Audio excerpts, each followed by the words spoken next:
ऐं अणॼातियुनि मौसमनि जा मिज़ाज परखण बि हर कंहिंजे वस में नाहे हूंदो। जिते ज़िंदगी जा समूरा ख़ूबसूरत पल दौलत जी तलाश में ख़र्च थी वञनि, सच सूरी चढ़े, सूंहं हथ वखर बणिजे ऐं सुरहाण फ़िज़ाउनि में विखरी वञे। जिते गुलाब बेफ़ोग विकामे, जिते वसंदड़ बारिशनि ऐं वॼंदड़ मौसीक़ी वेल बि बसरनि जे अॻ ते बहस थियनि, जिते दिलियूं मटिजी ऐं दरिया लटिजी वञनि, जिते शाह जी सिट सम्झण लाइ डिक्शनरियुनि खां मदद वरिती वञे, उते अणॼातियुनि मौसमनि जा मिज़ाज परखणु हर कंहिंजे वस जी ॻाल्हि नाहे हूंदी। किताबनि ते चढ़ियल दज़ जी क़सम ते हिननि मौसमनि में जिते जीवणी बाई जी पुकार, तंबूरे जी तार ऐं सॼण जी सार बाज़ार जो सौदो बणिजी वञनि, जिते नूरी अॼु न्याज़ तमाची जे राज़ ऐं सिक जे साज़ जो को ॼाण किंजर किनारे नज़र न अचे, जिते बाग़नि जी ॿूर दिलि जे सरूर ऐं पिरी जे पूर ते बि ज़हर हणा फुहारा थियनि, जिते विराग जी जाॻंदड़ अखियूं सुंदरता जा सपना ॾिसणु छॾे ॾियनि, जिते उस्ताद ख़ैरे ख़ान जो आवाज़ु पंहिंजे ई ॾेह में अणसुञाणो थी वञे, उते अणॼातियुनि मौसमनि जा मिज़ाज परखण बि हर कंहिंजे वस जी ॻाल्हि नाहे हूंदी। जिते चांडोकियुनि जा चाह ऐं दोस्तनि जा विसाह ख़तमु थी वञनि, जिते मुहबतूं मारजनि, नफ़रतूं जियारजनि ऐं अनापरस्तियूं अखियुनि खां शनास खसे वठनि, जिते सामियुनि जा सफ़र ऐं जोगियुनि जा सिरा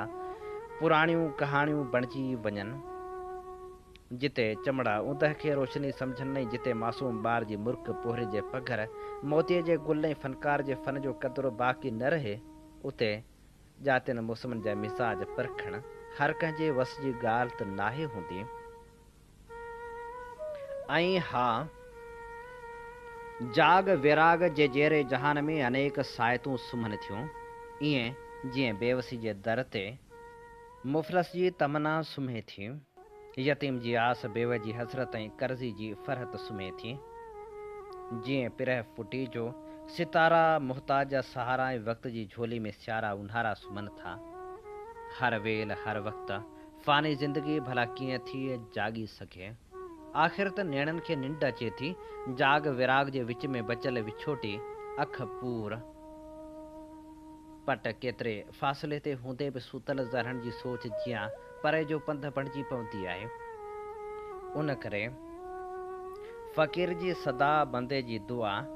आशिक़ जा अरमान दिलनि जा दरमान, दर्द जा दास्तान ऐं सुखनि जा सामान बि सुम्हनि था त अखियुनि जा ख़्वाब वफ़ा जा हिसाब, तारीख़ जा किताब चेहरनि जा शबाब बि आख़िर त सुम्ही रहनि था।